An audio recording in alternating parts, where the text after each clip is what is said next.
Now, did I really just buy over 2,000 seeds? Yes. Yes, I did. Like so many other millennials, I've always dreamed of escaping to the countryside. Acres of rolling hills, a cozy farmhouse, and that sweet, simple homestead life. But let's be real. Life doesn't always hand you 20 acres and a wraparound porch. So instead of just dreaming, I'm starting where I'm at, right here, right now. I'm turning my little quarter-acre city lot into a mini homestead. Let's see if I'm really ready for that farm life I've always imagined. Let's start hoeing.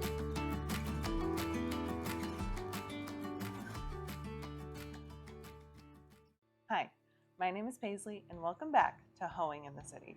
Today, I'm going to show you all the plans I have for the yard, and then I'm also going to go over all the seeds I've already bought and what we're going to plant, and then also make sure you see clips of the backyard and the schedule I have to move forward over the next few months to try to make this happen. I've been watching a ton of YouTube videos over the past month or so, and then also reading some books and reading some articles to really try to give me the best jump start to this, being relatively new to the whole thing. So the main things that they had mentioned for prepping as far as like the planning process goes is to make sure we have graph paper and a place to put your sketches and your notes of where everything's going to go and what you're doing. So have those ready. And let's go ahead and dive into the plans and the layouts of where everything's going to go. Don't judge me on my art abilities. We'll go from there. I have 28 packets of seeds here. We're planting 28 different crops in that backyard. And although I don't know for sure if it's over 2,000, I can be pretty safe to say it is. Every packet is going to be different depending on what you're growing, and so some will have like 200 seeds. Some will have 10 seeds in the packet. So I'm pretty comfortable with saying that there's about 2,000 in here. Let's go over what I have. Editor Paisley, go ahead and just speed up and talk about what we have here.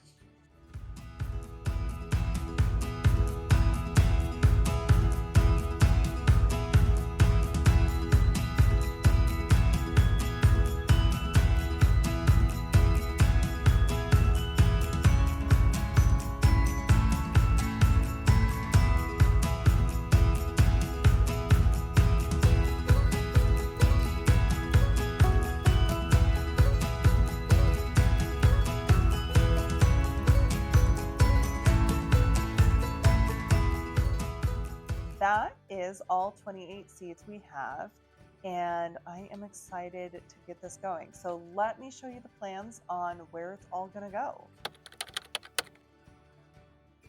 So this is what we're working with. We have a top-down view and then also this kind of 3D sketch I tried to draw a little bit. Again, don't judge me on my artistic skills. It is what it is, but we can at least get a good idea of what we're looking at. So let's start with everywhere we're planting things. So we're planting things in really kind of two main areas. The first area are 3 garden beds. I have 3 cast iron tubs that I was able to salvage that I'm going to use as the main garden beds.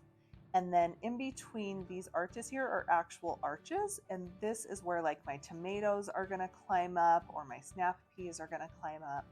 That way they have a place to go. And then we have 2 tiered trellises, garden trellises. Hey, Editor Paisley here, and I keep using the word trellis when what I mean is a tiered garden bed. Those are not trellises. They are tiered garden beds. I don't know what I was thinking. So that way I can plant some of the smaller things like the herbs and whatnot, and also strawberries would be really good kind of in the lower parts as well. So that's that plan. And then we have this whole area back here. So this whole area is going to kind of be one giant raised bed, if you will. It's not really raised bed. We are going into the ground and just raising it slightly and adding some actual soil to it. This is where our blackberries and raspberries are going to go. And we're going to build some trellises as well for them to climb up. And then on this side, I'm really hoping to have some chamomile or lavender on either side of here, on the edges. And then these right here are our potato towers. If you haven't seen them, I'll post some pictures of them, but they look really cool and we are big fans of potatoes here, so I'm really excited to get those going. And then lastly, on the corners, so there's enough space for them to spread out, are going to be the sugar baby watermelons. We are pretty excited about those. Hopefully works out.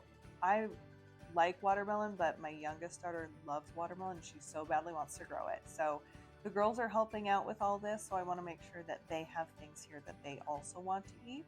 So making sure that happens for them. But yeah, so that's kind of the area we're working with as far as what's growing. Everything around here is going to get pea graveled, right? So that's our walking paths, our pea gravel. This section right here is actually a piece of covered concrete that's already there on the back of the house. The house is right here. And so I'm actually going to turn this space into kind of like our produce washing station after we reroute the plumbing to get over here. I'd love a little produce washing station before we actually bring it inside.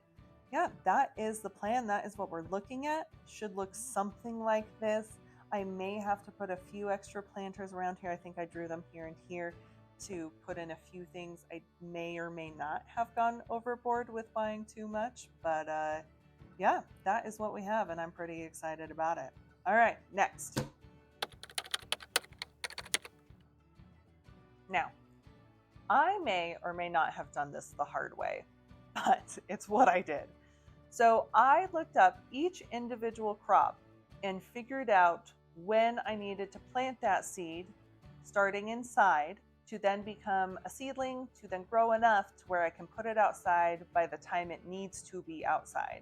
This is what this looks like. For most of it, there are some that I had to switch around a little bit, but for most of this, it's all organized by when they need to be planted outside.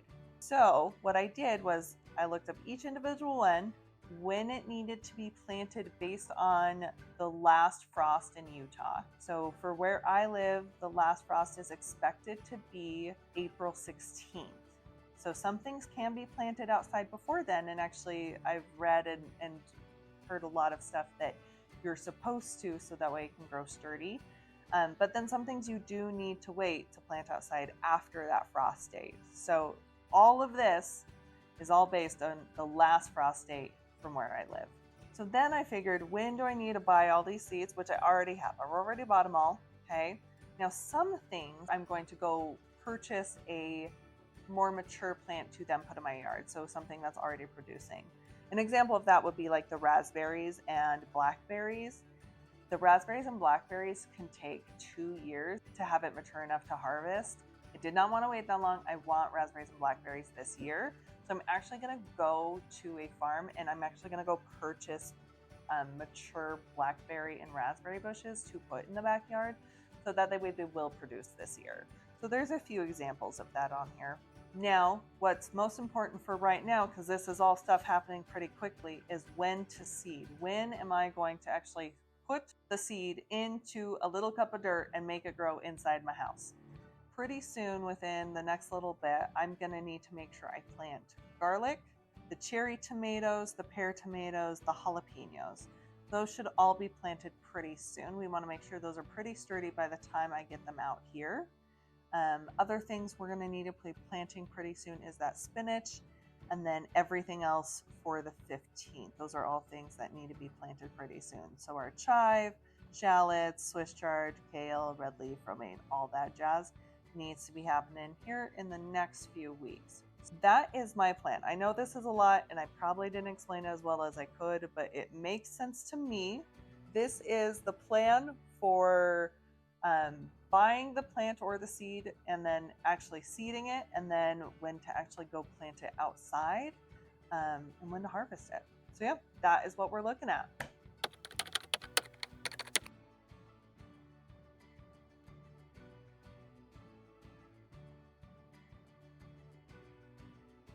Zora, sweetie.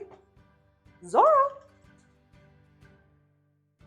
You coming outside with me? Let's go. Well, hello. Good to see you. I decided we should go outside and show you a little bit of what we have going on in the backyard. So here we go. We are in my backyard. As we can see, wow, look at it.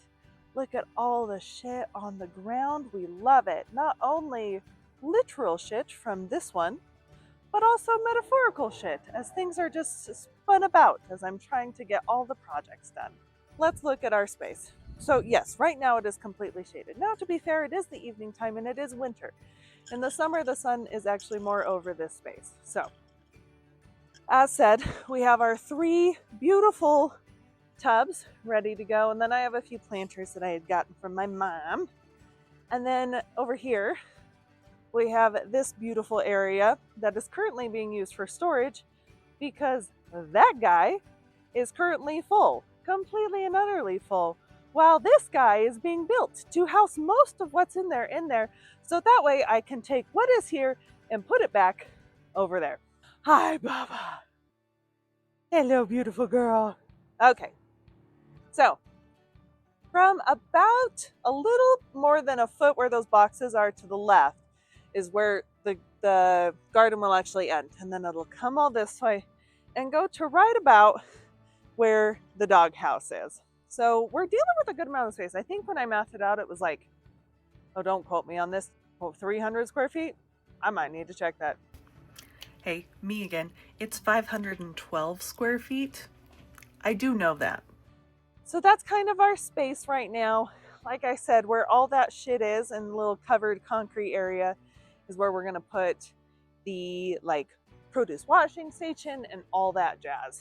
And then those tubs will come forward. We have been working out here as far as just collecting dead leaves and sticks and all that jazz to get it ready.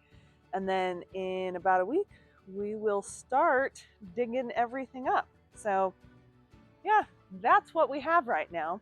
Not really anything crazy exciting yet, but pretty soon we're going to need to start planting things inside to get them ready, and that'll be more exciting. So we'll catch you on that side. Oh my gosh, hold on. I forgot to show you. We're going to go show you. Hold on, everybody breathe. We're going to go show you. I showed you where the garden was going to be. I didn't show you where the chickens were going to be. So here we are. And flipping around, there's the shed. Here we are. So that's doghouse. There's dog. That's where garden will be. And this is the space in between the tree and the shed that our beautiful chickens will go. Let me back up a little bit. So yeah, it's actually a good amount of space. I know when I did the drawing, it doesn't really look like a lot of space, but you know, that's at least 15 feet. So, well, maybe 10. No, 15. I'm not great with measurements, but it's 22 feet. 22. Anyway, these are where the chickens are going to go. So excited about that. Also, if anybody needs a kayak, let me know. I have one. Okay, just want to show you where the chickens were going to go as well, because that's part of this whole homesteading thing. So there you go.